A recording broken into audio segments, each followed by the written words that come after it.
سلام. سميتي سهام، فعمري 21 عام.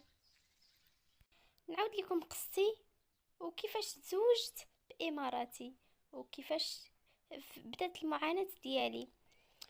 أنا كنت بنت العروبية، بابا كان ما بحالوش، كان راجل فقير بزاف، كان كيصيفطنا نخدمو في الديور. أنا خواتاتي اللي هما كلهم كبر مني، أنا الصغيرة فيهم. المهم أنا فاش وصلت 13 عام صفتني حتى أنا نخدم. مشيت خدمت عند واحد الناس، الصراحة كانوا كيعاملوني مزيان. كانت بنت وماماها وباباها وعندها واحد خوها صغير، يعني 4 بيهم في الدار، حتى زمانة ما عندهمش بزاف. وحتى هذيك البنت كانت سميتها أمينة، كانت ظريفة معايا الصراحة، وكانت كتعامل معايا مزيان وكتخرجني معاها ملي كتبغي تخرج مرة مرة. يعني كانت علاقتي معاهم زوينه، وكنت كان يعني واخا كنشقى في الدار ولكن كنجلس معاهم، كنضحك معاهم، كناكل معاهم، يعني كانوا كيعاملوني معامله زوينه بحكم انه ما كانش بزاف بهم في الدار، ويمكن يعني وليت بحال من عائله ديالهم. هكذا بقات مستمرة الحياة. كندير الشقة ديال الدار، كنصبن، يعني كلشي كاع الحوايج ديال الدار الا الطياب. كانت مي فاطمه هي اللي كانت كطيب، اللي هي مولات الدار، كانوا كيقولوا لها مي فاطمه. وحتى انا كنت كنقول لها مي فاطمه. مي فاطمه الصراحه كانت ظريفه بزاف، مره كتقول لي اجي يا بنتي نعلمك الطياب. وكان الطياب ديالها بنين، ومنها انا تعلمت.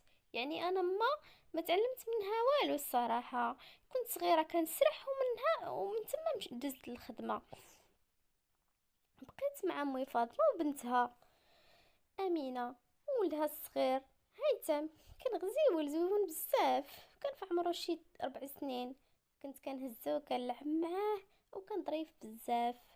عمي حميد هو مول الدار، كان راجل طيب، وكان ديما في المحل ديالو، ما كانش كيرجع بزاف للدار، كان عنده محل ديال البيع المجوهرات،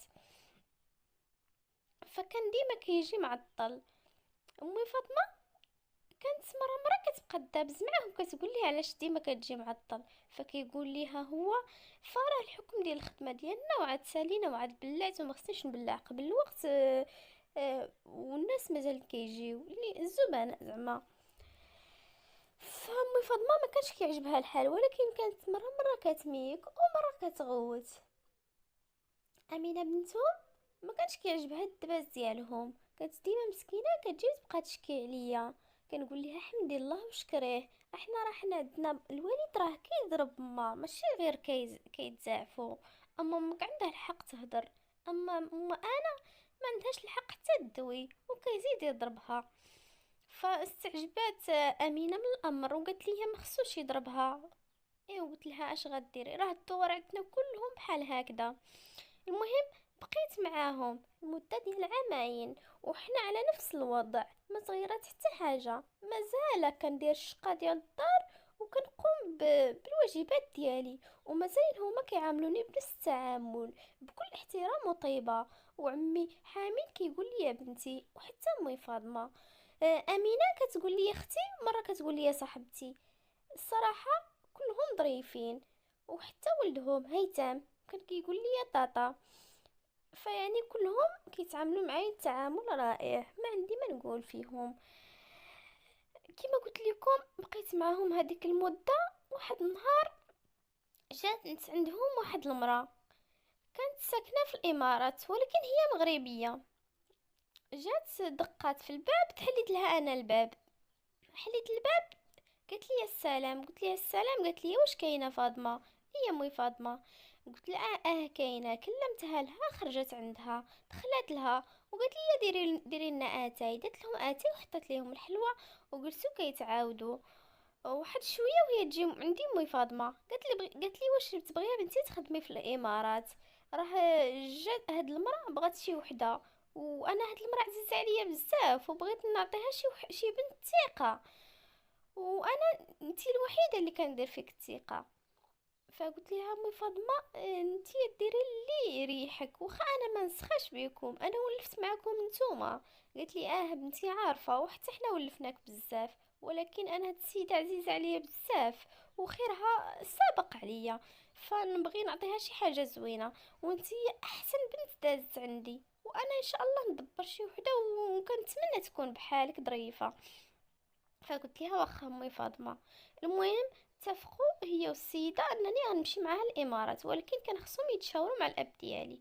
المهم اتصلت امي فاطمه بالاب ديالي، تشاورت معاه، بطبيعه الحال عجبو الحال بزاف حيت غيتزاد ليا الصالير. المهم داروا الاجراءات ديالهم وصايبوا لي الوريقات ديالي، ومن بعد 6 شهور مشينا الامارات. بقيت عايشه مع هاد السيده اللي جديده اللي داتني الامارات، سميتها سعاد. حتى هي صراحه كانت ظريفه، ولكن ماشي بحال امي فاطمه، مره كتغوت عليا، ولكن واخا هكا كتعامل معايا مزيان. امي فاطمه كان عندها جوج ديال الولاد، كانوا كبار، كانوا 30 31، يعني كانوا متقاربين في السن، واحد عنده 30 واحد 31. الاب ديالهم او الزوج ديالها كان اماراتي، يعني ماشي مغربي، هي اصلا مزوجه اماراتي، يعني ولادها اماراتيين ماشي مغاربه. فبقيت عايشه معاهم. الصراحه كانوا كيحترموني، حتى ولدها الكبير كان سميتو فواز. فواز كان زوين بزاف وكان ظريف، ولكن كان ديما مشغول، يعني ديما خارج من الدار. كان عندهم شركة، يعني كان كيمشي للشركة، والمعظم ديال الوقت ديالو كيكون في الشركة، كان كيجي للدار غير في الليل. ولدهم الثاني سميتو قاسم، كان صغر من خوه من فواز غير بعام.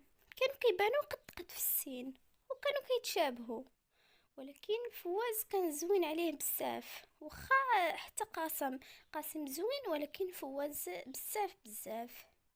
الاب ديالهم كان سميتو عبد المجيد كان ظريف صراحه، كنت كنقول ليه عمي عبد المجيد. كان كيتعامل معايا مزيان حتى هو وحتى ولادو، ولكن ولادو كما قلت لكم فواز كان ديما مشغول، ولكن قاسم كان كيبقى في الدار مره. كنت كندير الشغل ديالي عادي بحال اللي كنت عند امي فاطمه، يعني كندير الشقه ديال الدار، كنخمل كنصبن كلشي. والى الطياب كانت سعاد هي اللي كطيبو، اولا خالتي سعاد. كنت كنقول لها خالتي سعاد كانت الطياب ديالها بنين بزاف، وكاع الناس اللي كانوا كيجيو عندها اللي هما عائله راجلها كانوا كيحماقوا على الطياب ديالها، وكيقولوا لها احسن طياب هو الطياب المغربي، حيت هي كطيب لهم وجبات مغربيه، وحتى ولادها ولفوا الطياب المغربي، يعني ما بقاوش كياكلوا الطياب اماراتي، يعني الوجبات ديالهم كلها مغربيه. وكانوا كيحماقوا على الكسكس، يعني ولات تقريبا بحال هما عائله مغربيه، وكل شيء عندهم تما في الدار يعني بحالنا في المغرب. ولكن الناس اللي كنا كنمشيو عندهم من عائله راجلها مختلفين علينا بزاف، لا في طيابهم ولا في التعامل ديالهم ولا في كل شيء. ولكن اولاد خالتي سعاد كانوا بحال مغاربه، كيهضروا حتى الهضره كانت تقريبا اللهجه المغربيه، يعني الام ديالهم زرعت فيهم الطباع المغربيه بشكل كبير.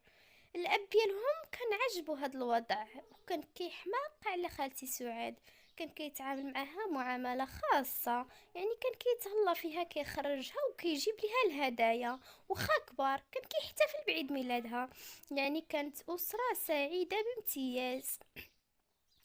الصراحه كنت كنقول يا ريت انا كون عندي شي زوج، او لا يعطيني ربي شي زوج بحال عمي ماجد او عبد المجيد. هما كانوا كيقولوا له ماجد، وبعض المرات كنسمع شي ناس كيقولوا له عبد المجيد. المهم سميتو عبد المجيد. عبد المجيد عمي عبد المجيد ظريف بزاف الصراحه، كيقول لي يا بنتي الغزاله.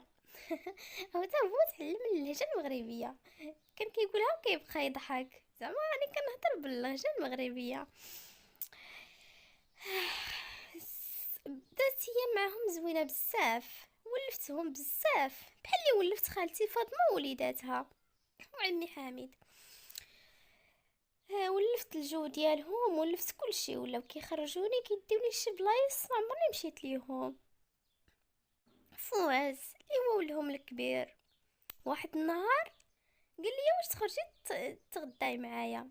انا جاتني غريبه كيفاش كيطلب من خدامه تغدى معاه، وقالها لي قدام الام ديالو. هي خالتي سعاد. خالتي سعاد بقات كتشوف فيا وقالت لي ما فيها والو، سيري بنتي تغداي راه عادي. انا بقيت كنشوف فيها باستغراب وقلت لها واش عادي خالتي سعاد؟ قالت لي بنتي اشنو فيها عادي، عرض عليك ولدي تغداي، شكون بحالك سيري تاكلي على برا ومنها تذوقي الاكل ديال الامارات، حيت حنايا في الدار الاكل كله مغربي. المهم قلت لها واخا خالتي، اللي قلتيها هي اللي كاينه. خرجت مع فواز وانا حشمانه، وهو مرة كيضحك معايا وكيحاول يجبد مني الهضرة، ولكن انا الطريق كله وانا ساكتة. مشينا لواحد